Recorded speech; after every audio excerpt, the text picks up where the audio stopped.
Aí a respeito dos concílios, falamos aí como a Bíblia chegou até nós. Então nós temos falado muito sobre esse assunto, de como é que a Bíblia veio parar nas nossas mãos. E isso é importante porque muita gente não sabia disso. Então hoje você já sabe. Então hoje você que já está com a gente aí desde o início, você já sabe como é que a Bíblia veio parar nas nossas mãos, quais são as melhores traduções de Bíblia. Só que nós começamos a pincelar na aula passada a respeito do Pentateuco, a respeito da Torá, tá? Eu não sei se os irmãos lembram, mas se alguém souber pode responder aí o que significa Torá. São os cinco primeiros livros da Bíblia, pastor? A Torá é a instrução ou a lei. Então, nos 5 primeiros livros da Bíblia é o que caracteriza a Torá. Quando a gente fala de leis, não é simplesmente um mandamento. Então, a lei, existem outras coisas que é diferente, né? Oi? Instruções da lei. Instrução da lei, isso aí. A Torá é a instrução da lei, ok, pessoal? Então, em hebraico, Torá é a instrução ou lei, na verdade, né? E por que é importante a gente entender sobre a Torá, entender sobre isso? É porque se a gente consegue entender a Torá, a gente consegue entender a mente de Deus.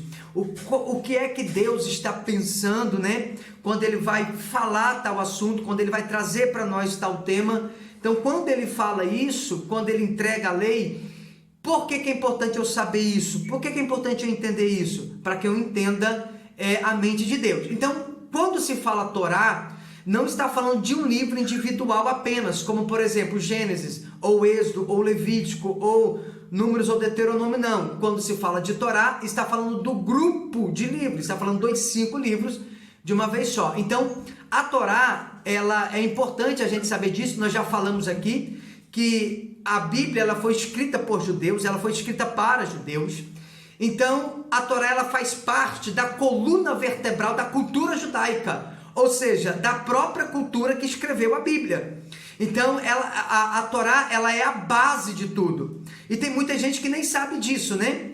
Então, por exemplo, eu falei na aula passada que nós iríamos estudar a respeito das 5 luzes de Gênesis capítulo 1. Então, já pega a sua Bíblia, já abra comigo em Gênesis capítulo 1, versículo de número 3, pega a caneta e vamos para a palavra de Deus. E disse Deus, haja luz e houve luz. Ok. Marca a palavra luz. Haja luz, marca a palavra luz. E houve luz, marca a palavra luz. Ok? Pastor Antônio, pode ler o verso 4. E viu Deus que a luz era boa, e fez separação entre luz e as trevas. Marca também, e viu Deus que era boa a luz. Marca a palavra luz, e fez Deus separação entre luz e trevas. Marca também a palavra luz. Ok, e marca também no verso 5 a palavra luz. Marca no verso 5 também a palavra luz. Agora, observa que do verso 3 até o verso 5, existem 5 luzes. No verso 3, haja luz, houve luz. Verso 4, a luz era boa, e fez separação entre luz e trevas, e chamou luz dia. Então aqui nós temos 5 luzes, e cada uma dessas luzes corresponde a um livro da Torá. A primeira luz, ela corresponde ao Gênesis. A segunda luz corresponde a Êxodo, a terceira a Levítico, a quarta a Números e a quinta corresponde a Deuteronômio. E nós vamos entender o porquê que Deus usa simbolicamente e tipologicamente essas luzes para representar cada um dos livros da Torá. Nós vamos aprender isso, começar a aprender isso agora, a primeira luz, né? Que é o haja luz. Então, e disse Deus, haja luz. Por que ele disse haja luz? Por que essa luz do haja, ela corresponde ao Gênesis? É simples, é porque Deus ele tem um propósito. E qual é o propósito do haja? É o propósito da criação, é o propósito do começo, é quando Deus fala, é o haja de Deus. Então, quando Deus solta a sua palavra, quando Deus, ele disse haja, então é nesse disse de Deus, da primeira luz, que nós vemos tudo começar. Eu não estou falando apenas, apontando para o Gênesis, não é apenas a criação, não é apenas a lei, mas é num todo, é o povo de Deus, é o povo de Israel, é o chamado de Abraão. Então, quando Deus disse haja, nessa primeira luz apontando para Gênesis, é o momento que nós vemos Deus se relacionar. É um Deus que fala, ou seja, é o momento do relacionamento. É quando Deus anda com Abraão, é quando Deus fala com Abraão, é quando Deus anda, né, com Enoque, é quando Deus fala com Enoque. Então é esse disse, é essa palavra, é esse momento de relacionamento. O Gênesis é o momento da criação, do começo, é o livro do relacionamento. Então quando Deus disse a Abraão, quando Deus fala com Abraão, então Abraão se torna amigo de Deus. Então aqui é o começo de tudo. Então cada um dos 5 livros da Torá corresponde a uma dessas luzes. Agora, algo importante da gente se observar aqui no Gênesis é que todos os 5 livros, tanto Gênesis até o Deuteronômio, eles serão chamados pela palavra principal do primeiro versículo. Eu não sei se deu para você pegar, mas, por exemplo, em Gênesis 1, verso 1, que está escrito: no princípio criou Deus os céus e a terra. O correto do texto aqui é em princípio. E por que em princípio? Porque a palavra princípio no original hebraico é Bereshit, e Bereshit é em princípio. Observa que esse em princípio está apontando para alguém, ou seja, em princípio, esse princípio está falando de Cristo. Circula a palavra princípio e pode marcar, princípio chama-se Jesus. A palavra princípio está falando de alguém, está falando de Jesus, está falando do Elohim. Ele cria os céus e a terra. Então, quando diz em princípio criou Deus os céus e a terra, está dizendo o texto assim, ó: em Jesus foram criadas todas as coisas, tanto o céu quanto a terra foram criadas. Tudo foi criado. Criado aonde? Em Jesus. Ou seja, a ideia que nós temos de no princípio criou Deus os céus e a terra, o que a gente pensa? A gente imagina que o princípio é o início de tudo ali. Então a ideia que a gente tem é: no início criou Deus os céus e a terra.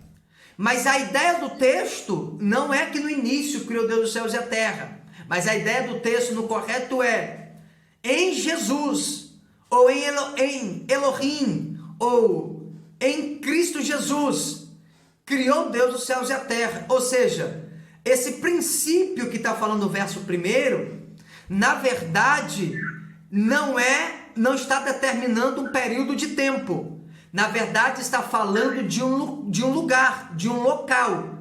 Então, esse princípio está apontando para Cristo. Ok? Em João, capítulo 1, verso 1, a Bíblia diz: no princípio era o verbo, e o verbo estava com Deus, e o verbo era Deus. Então, se você observar, você vai observar que esse princípio, dentro da palavra no original, que é Elohim, Elohim é um nome de Deus, mas em plural. Só que ele vai criar no singular. Ou seja, quando nós falamos e disse Deus, haja luz, a intenção de Deus é que a luz venha a existir. Sim ou não? É uma questão de lógica, né? Então, se Deus está dizendo haja luz, Ele está dizendo: eu preciso que haja essa luz. É uma intenção, é intencional. Então você pode dizer que o livro do Gênesis é o livro da intenção. E disse Deus, ou seja, Deus estabelece a sua vontade falada para todo homem. Deus está falando, é o disse de Deus, esse haja de Deus. É uma intenção, é intencional, tá? Então, Deus está manifestando com a sua vontade. Vamos ler Gênesis 1, verso 28. Então, observa que Adão e Eva aqui estão recebendo uma instrução, sim ou não? Sim. Observa, né? E Deus abençoou e disse-lhes, então, frutificai. Então, circula a palavra frutificai. Circula a palavra enchei a terra. A palavra sujeitai-a e a palavra dominai. Pode circular aí na sua Bíblia. Esse é o disse de Deus.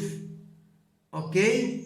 Esse disse, esse falar de Deus, né? Frutifica, multiplica, enche a terra, sujeita, domina. Porque o livro de Gênesis é o livro da criação. Então, o que é o Gênesis? É o esboço daquilo que Deus vai fazer. Ou seja, tudo que Deus está para realizar em Êxodo, Ele está falando em Gênesis. Então, Deus fala a Abraão, ou seja, Ele faz uma promessa. Deus dá Isaac, de Isaac, né, que é um tipo de Cristo. Aí vem Jacó, aí povoa a terra, aí vem José, né, que é o caçula. E dali vai vir, então, todo o povo da terra do Egito ali, né, que é Israel no Egito, né? Então, Deus chama Abraão, quando Deus faz a promessa a Abraão, Deus faz com uma intenção. E qual é a intenção quando Deus chama Abraão? A intenção de Deus é ter um povo, é Deus ter uma nação, é Deus ter um povo para ele. Mas por quê? Porque ele ainda não tem. Então, Abraão recebe essa palavra em Gênesis, mas o cumprimento dessa descendência, ela não vem em Gênesis. O povo de Deus sairia de Abraão, mas essa promessa ainda não havia sido manifestada. Ela ainda não havia sido realizada. Não sei se vocês conseguem entender isso aí. Eu estou dando uma visão panorâmica do livro todo, num contexto geral.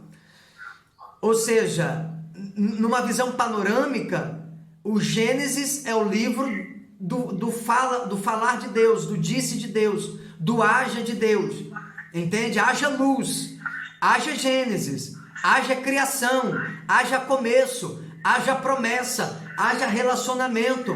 Então, esse é o livro do Gênesis, numa visão geral.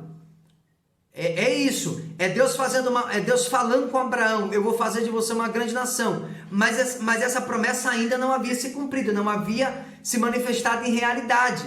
Então vai vir Abraão, aí vai vir Isaac, aí vai vir Jacó, de Jacó vai vir os 12 filhos, aí vai vir José, aí José vai ser levado para o Egito, lá vai ser escravo, aí José vai se tornar governador, vai chamar a sua família, entende ou não? Aí depois de muitos anos, o faraó vai esquecer quem era José, vai escravizar os hebreus.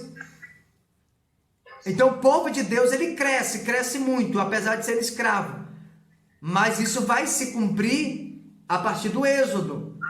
Em Gênesis está a promessa, está a fala de Deus. É por isso que essa primeira luz é o haja, é o disse de Deus.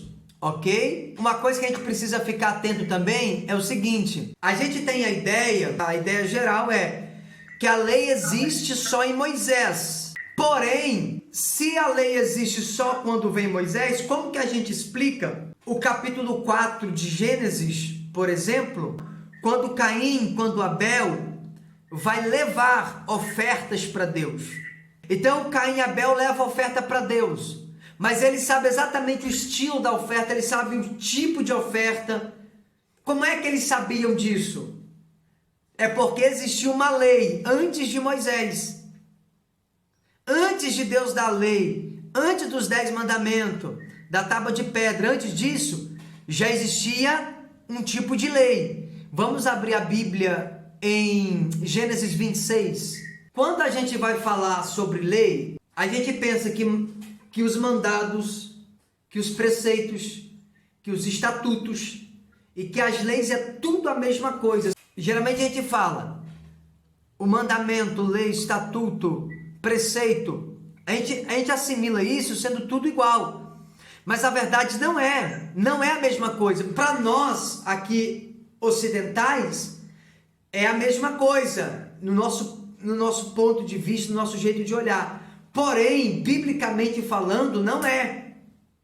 Biblicamente falando, que os mandados são as palavras de vigilância, preceitos são as ordens de Deus, estatutos são os limites e as leis são a Torá e as instruções. Consegue entender? Então a gente precisa deixar bem claro que essa ideia de que mandado é uma coisa, estatuto é outra, lei é outra, entende? Preceitos são outras. E a gente deixando isso claro vai facilitar tudo para a gente entender, e é importante a gente saber disso para o que a gente vai falar daqui a pouco. Então, o haja luz é o Gênesis, é o haja Gênesis, ok? Então, por que o haja Gênesis? Porque o Gênesis é o livro da promessa, é o livro da conversa, é o livro da palavra, é o livro do relacionamento, ok? Então, a gente entendendo que, olhando numa visão panorâmica, que o Gênesis é o livro da palavra, do relacionamento e das promessas, a gente vai entender que dentro dessas palavras existem divisões e subdivisões. Nós vamos ver isso. Gênesis 18, 19.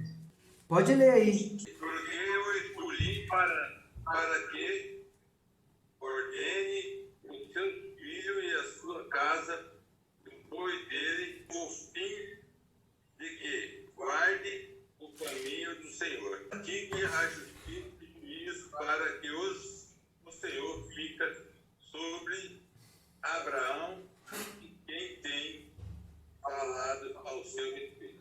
Ok, agora observa. Deus ele está declarando a sua vontade para com o seu futuro povo. Ou seja, Deus está falando, conversando com ele mesmo. E ele está falando aqui a respeito de Abraão. Então, se você quiser circular o verso 21, anote aqui que Deus está conversando com ele mesmo a respeito de Abraão, tá? Então, circula esse verso 21. É Deus conversando com ele mesmo a respeito de Abraão. Eu quero que a descendência de Abraão me segue. Ou seja, tudo que Deus havia falado e feito de promessa, Deus está querendo agora que seja manifestada a sua vontade. A ideia é o seguinte: e disse Deus, haja luz. Então começa com uma palavra. Haja luz. Só que aí, o relacionamento com o povo, com seus profetas, à medida que aumenta também a responsabilidade. Então agora, nós temos caminho, justiça e juízo. O caminho está apontando para a obediência. A justiça é agir com o tzedaká. O que é o tzedaká? É aquela prática de esmola, mas não esmola em forma de uma moeda. O tzedaká é uma oferta a ponto de tirar alguém da pobreza. Tzedaká é fazer justiça pelo injusto. Essa é a ideia de tzedaká. É agir corretamente. E agir com juízo. O que é o juízo? É a punição. Então, tipo assim, a ideia é que vai evoluindo a exigência de Deus. Então, Abraão, ele ouve a voz do Senhor. Em Gênesis 18, caminho, justiça e juízo. Só que em Gênesis 26, é mandado preceitos, estatutos e leis, né? Então, Abraão vai ouvir a voz de Deus. Abraão, ele ouve. Só que, nesse período, ainda não existia a lei escrita. A lei escrita, ela vai vir em Moisés. Mas aqui ainda existe uma lei, um tipo de lei que nós já falamos aqui, é chamada de lei oral. O que é a lei oral? É a lei falada, ok? É a conversa. Entende? Então, por enquanto, Deus está falando. Moisés, ele vai receber a Torá, ele vai receber as leis escritas. Ou seja, a Torá é o conjunto de mandamentos, estatutos e juízos. E quando Moisés, ele escreve, porque tipo assim, existe 613 leis. Os 10 mandamentos da pedra, mas existem 613 leis. Só que essas leis, muitas dessas leis já existiam, elas só não estavam escritas. Moisés vai escrever. Só que antes de Moisés escrever, essas leis eram chamadas de lei oral. Ou seja, tudo que não era escrito antes de Moisés era lei oral. Era Deus falava e os seus profetas obedeciam. Então essas leis não estavam anotadas em livros ou em pedras. Essas leis estavam anotadas no coração do povo. No coração do povo de Deus, no coração dos profetas de Deus. Consegue entender? E eu acho muito mais importante, irmãos, alguém ter gravado no seu coração as leis de Deus no coração, do que as leis de Deus num papel.